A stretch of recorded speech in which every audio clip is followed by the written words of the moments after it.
Hello guys, welcome back to my channel once again here on YouTube. Another review for you today.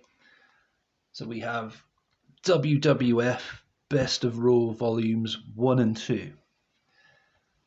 So this was quite an interesting pickup for me about a month ago now when I saw this. I recently had the first volume as part of the Attitude collection, you know, with the grey border on DVD. And seeing this one, I thought, yeah, that's pretty cool. You know, it's even got the WWF scratch logo on. So this is like a DVD that's actually over 20 years old now. So this is a 2-disc set. This is also available as part of the Tagged Classics collection as well. There is a third volume of this, but it was only released on VHS apparently. And I swear I've seen it on DVD, but apparently not. Maybe that's like a Mandela effect or some weird shit. But anyway, let's have a look at this. It's a Silver Vision release. On the front we have China holding up the Intercontinental Championship with Master written on her chest. We have The Rock, just bring it kind of pose. Stone Cold Steve Austin delivering a stunner to Vince McMahon. And we have Mankind there with Mr. Socko. Have a nice day! And The Undertaker, if you can just make him out in the background there with that weird rolling his eyes to the back of his head kind of look. And then his burning symbol in front of him, like on his nose. Very strange. Over 3.5 hours of exclusive footage on this 2-disc set, guys. 15 certificate here in the UK.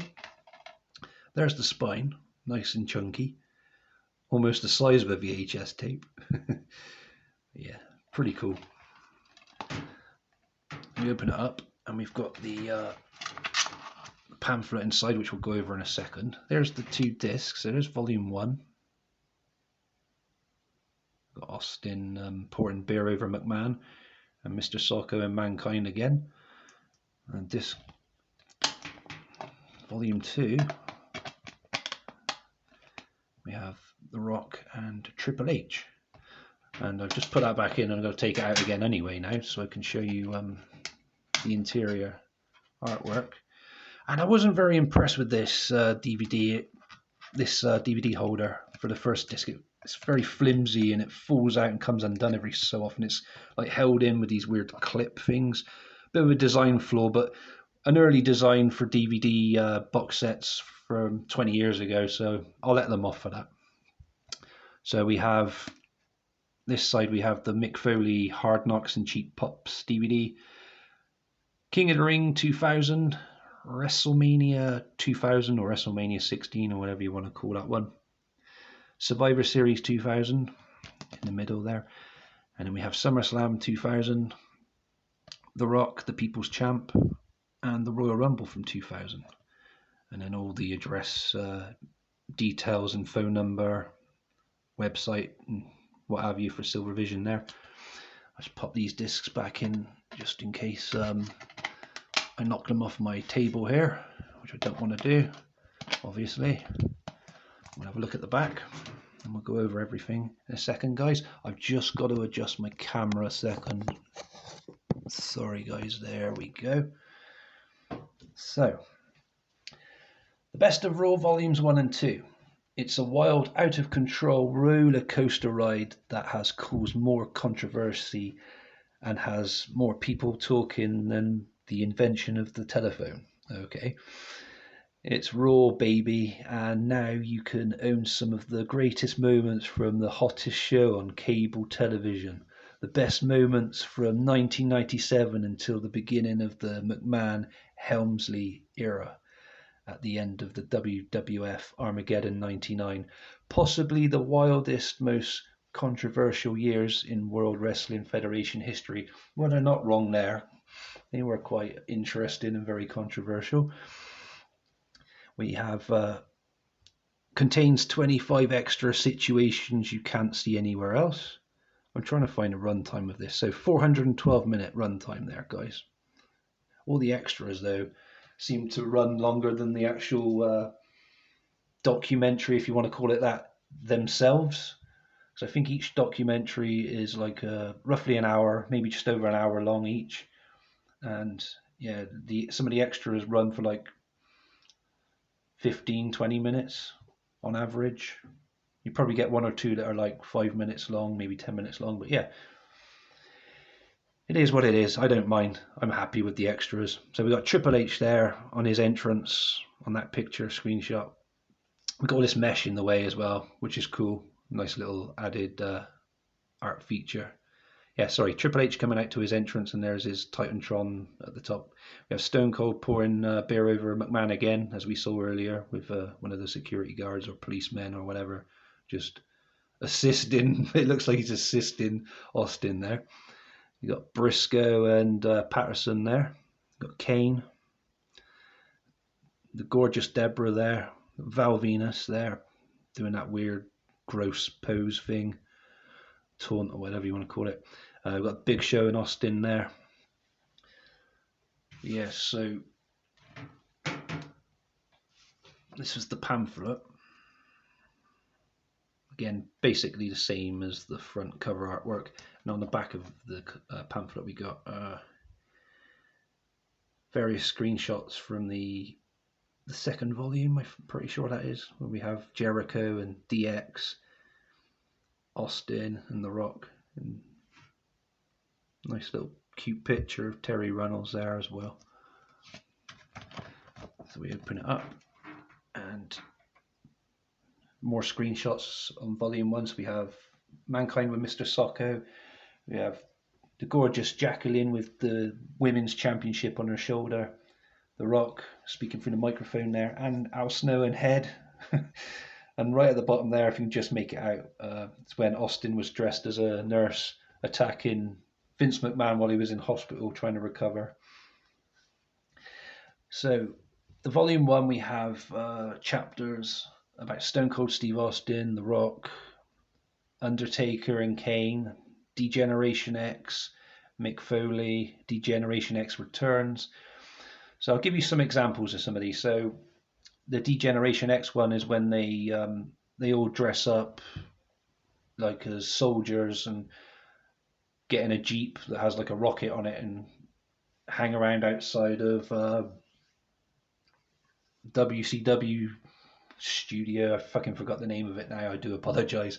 You know, trying to cause a stir there for Nitro or whatever it was. Trying to get a reaction from WCW, you know, in general.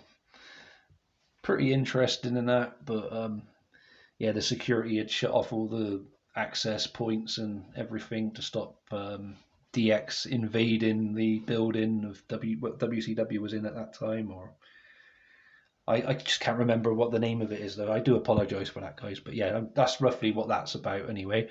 The Undertaker and Kane tells the story of when Kane showed up and Paul Bearer was saying about like it's all Undertaker's fault about what had happened to his parents or their parents and everything else. And the Val Venus segment is about him and I think it was Kai Entai, and they threatened to chop off his pee-pee with a katana or samurai sword or whatever, because he'd like shagged one of the daughters of the boss of Kai Entai. I forgot his name now, so it was such a long time ago as well. But yeah, that's what that one was about. Very interesting if you like that sort of thing. I wasn't really a fan of Val Venus. He was quite a disturbing character, you know, from watching this when I was in my teenage years. Interesting if you've never seen it before, though, guys. But not for me, not my cup of tea. We have McMahon and Austin in their feud, which was pretty cool. As you can see, one of the screenshots at the bottom of Austin attacking him in the hospital. It's pretty cool. Austin getting reinstated as well. And I don't know if it was that or one of the extras. It shows Austin hijacking the ring and not letting the show of Raw start or happen in general because he wanted Vince McMahon in the ring. Otherwise, there'd be no Raw. So security was coming out. Pat Patterson was coming out. Gerald Briscoe, Sergeant Slaughter, I think, came out as well. And Austin was like, you know, if you don't bring Vince McMahon on, you're not having no Monday Night Raw. You can come in here and I'll kick all of your asses. And he's basically a bully. Looking back on it now, he was a bully, and he was a bully to all of those. And I was cheering a bully back then. I was cheering an absolute bully, and I feel really bad for McMahon and that now. If you watch it back, you'll see my point of view, and you think to yourselves, "Hang on a minute, why are we cheering a bully?" Just my opinion, though, guys. But yeah, it's a fun. They managed to cram all that into an hour. To go to it all the way down to the extra rule there. That bit here. Sorry, guys, use this hand instead. That was all about just over an hour, maybe 1 hour 5 minutes. But yeah, roughly an hour. And then we got the extras. So we have the Intercontinental title takes a dip. So that's when Stone Cold throws the Rock's Intercontinental Championship into the river, I think it was. And then obviously Rock gets his revenge in later episodes of Raw when he returns the favor. I think he throws the Smoking Skull WWF Championship into the same river, like a year later maybe. Or is it the same year? I can't remember. But yeah, you know roughly what I'm on about.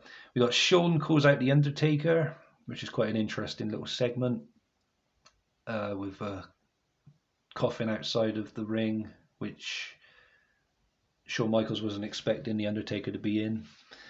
Austin takes a stand. Kane versus the Gorilla. So the Gorilla is like some idiot dressed up as a Phoenix Suns mascot, I think it was. And yeah, dressed as a gorilla. And Kane obviously disposed of him straight away. It was a pointless match. I don't even know why they've included that as an extra on here. And Kane, I must say, his gimmick back then, he was like probably my favorite wrestler, along with Stone Cold Steve Austin. But Kane, during this time, he was amazing. And I wish that he'd kept his mask and that mystique about him, that really horror-like character, villain kind of, vibe he gave off. I really wish they kept that. I miss all that. And then they had to alter his attire, which I didn't mind. I didn't mind that vest kind of thing he had when he was with Tori. Around about 2000, I think that was, maybe late 99. I didn't mind that. But when they started altering his mask in 2002, it was very questionable. And then obviously he lost it in 2003, and then I felt it all went shit from downhill from there. I mean, unmasked bald Kane was okay. It's quite fun to watch in the See No Evil first movie. The second one sucks. But yeah, we're not talking about Kane. I'm just going off topic. Sorry, guys. But I just wanted to explain. Kane was probably my favorite wrestler in this Attitude Era kind of time, this timeline, along with Stone Cold. But like I said, looking back on Stone Cold now, he did seem like a bully, and I'm kind of putting him to second favorite now, if that makes sense. But yeah, so we also had Dude Love's return. Hideous. Sorry, guys, what the fuck am I on about? Hideous, what the hell? A hideous reunion.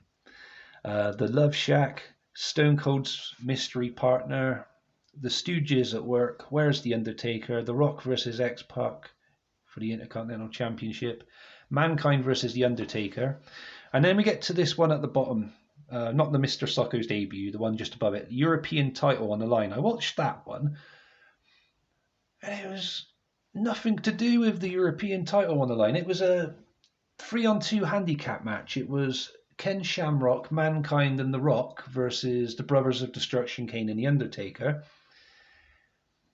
The match itself was pretty cool. I didn't have a problem with that. But it had nothing whatsoever to do with the European title on the line. Very bizarre. There must be like a misprint or a mistake for that one. But yeah, good Volume 1. Volume 2, we had The Ministry, which was a very good storyline. I enjoyed that. Very good. The 1998 Survivor Series Aftermath, approaching the 1999 Royal Rumble. Mr. McMahon prepares for the Rumble. Chyna and Mark Henry's love, romance, angle, storyline, whatever you want to call it.